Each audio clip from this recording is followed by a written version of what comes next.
नमस्कार, न्यूज़ 18 के इस डिजिटल प्लेटफॉर्म पर आप सभी का बहुत स्वागत है। आपके साथ मैं हूं जास्मिन शर्मा। और पहलगाम आतंकी हमले से पूरा भारत आक्रोशित है। 22 अप्रैल को जम्मू और कश्मीर के अनंतनाग जिले में पहलगाम में इस्लामिक आतंकियों ने पहले हिंदू पर्यटकों को उनका धर्म पूछा और उसके बाद अंधाधुंध गोलीबारी कर दी। ये इस्लामिक और हिंदू का जिक्र इसलिए क्योंकि आतंकवादियों ने इसी आधार पर इस आतंकी हमले को अंजाम दिया है, मजहब के नाम पर, धर्म के नाम पर। इस आतंकी हमले में 26 लोगों की मौत हुई है, 20 लोग इसमें जख्मी हैं। हमले के बाद पाकिस्तान ने हालांकि इस हमले से पल्ला झाड़ लिया है। पाकिस्तान के रक्षा मंत्री ख्वाजा आसिफ ने बयान जारी किया है कि पाकिस्तान का इस आतंकी हमले से कोई लेना देना नहीं है और उन्होंने कुछ भी नहीं किया है। ये सफाई पाकिस्तान की तरफ से आई है। ख्वाजा आसिफ ने तो इसके लिए भारत को ही जिम्मेदार ठहरा दिया और कहा कि भारत ने अल्पसंख्यकों के हो रहे शोषण और कश्मीर सहित अन्य राज्यों में हो रहे बगावत की वजह से ये आतंकी हमला हुआ है। पाकिस्तान ने इस मामले से दूरी तो बना ली है, लेकिन इस समय पाकिस्तान में खौफ का माहौल है और पाकिस्तान चोर की दाढ़ी में तिनके के समान इस वक्त एक्ट कर रहा है। पहलगाम आतंकी हमले के पीछे पाकिस्तान को जिम्मेदार ठहराया जा रहा है। ऐसे में अब पाकिस्तान को इस बात का डर सता रहा है कि भारत इस हमले का बदला लेने के लिए पाकिस्तान पर जवाबी हमला कर सकता है। इस वजह से पाकिस्तान में सेना अलर्ट मोड पर है। सूत्रों के हवाले से खबर है कि पाकिस्तानी आर्मी चीफ आसिम मुनीर ने मंगलवार की शाम को आर्मी, एयरफोर्स और नेवी के कमांडरों के साथ एक मीटिंग भी की। इसके बाद 18 फाइटर जेट्स कराची एयरबेस से भारत से लगी बॉर्डर के पास लाहौर और रावलपिंडी में एयरफोर्स स्टेशंस पर भेजे गए। मुनीर के साथ ही पाकिस्तानी प्रधानमंत्री शहबाज शरीफ को भी इस बात का डर सता रहा है कि भारत पीओके पर जवाबी हमला कर सकता है। पीओके वही इलाका है जो अवैध तरीके से पाकिस्तान के कब्जे में है और कई लॉन्च पैड यहाँ पर मौजूद हैं और यहीं से पाकिस्तान भारत पर हमले की साजिश रचता है।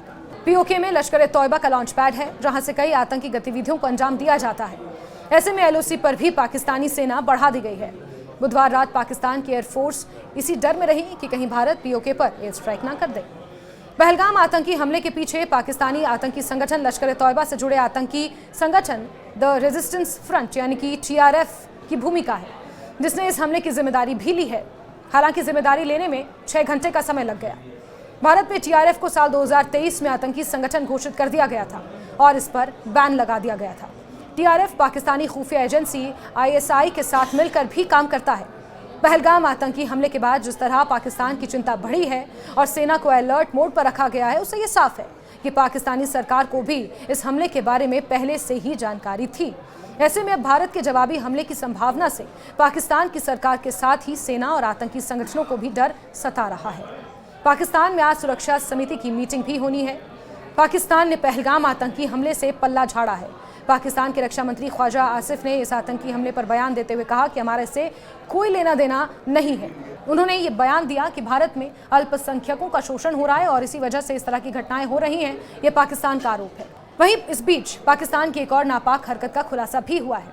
दरअसल एनआईए ने अपनी चार्जशीट में इस बात का खुलासा किया है और बताया है कि पाकिस्तानी खुफिया एजेंसी आईएसआई भारत में दहशतगर्दी फैलाने के लिए नए पैंतरे अपना रहा है। उन्होंने भारत के खिलाफ आवाज उठाने वाले खालिस्तानियों से हाथ मिलाया है। अब पाकिस्तान की बात करें तो पिछले कई सालों से वित्तीय संकट के साथ साथ खाना, ऊर्जा और पेट्रोलियम क्राइसिस से भी पाकिस्तान जूझ रहा है। भारत के साथ रिश्ते भी पाकिस्तान के खराब हैं। भारत संघ व्यापार खत्म होने की वजह से आर्थिक संकट और भी गहराता जा रहा है। मगर एनआईए के इस खुलासे की बात करें तो पाकिस्तान अभी भी भारत के खिलाफ अपनी साजिशों से बाज नहीं आ रहा। एनआईए की चार्जशीट में चौंकाने वाले खुलासे हुए हैं। रिपोर्ट में कहा गया है कि पाकिस्तानी खुफिया एजेंसी आईएसआई के अधिकारी भारत में टॉप गैंगस्टर्स और खालिस्तानियों के संपर्क में हैं। खालिस्तानी आतंकी संगठन का भारत के खिलाफ इस्तेमाल हो रहा है। उन्होंने देश में दहशत का माहौल तैयार करने के लिए उन्हें टारगेट किलिंग के अलावा आतंकी घटनाओं को अंजाम देने के लिए तैयार किया है।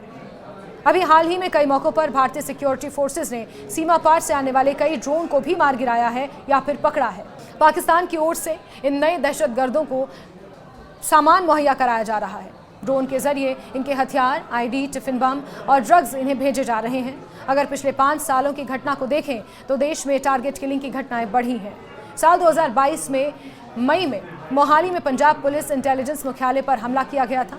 कुछ गैंगस्टर जेल में तो कुछ विदेश में बैठकर आतंकियों के इशारे पर काम कर रहे हैं। हालांकि भारत ने तत्काल अब तक का सबसे बड़ा कूटनीतिक निर्णय ले लिया है और पाकिस्तान पर एक तरह से करारा प्रहार किया है और इस प्रहार के जरिए पाकिस्तान को आगाह किया है कि उसे छोड़ा नहीं जाएगा, उसे बख्शा नहीं जाएगा। बीते कल रक्षा मंत्रालय की भी एक महत्वपूर्ण बैठक हुई थी, जिसमें रक्षा मंत्री राजनाथ सिंह ने अपने वक्तव्य में इस बात को स्पष्ट किया है कि भारत करारा जवाब इस हमले का जरूर देगा। समय और जगह भारत ही तय करेगा।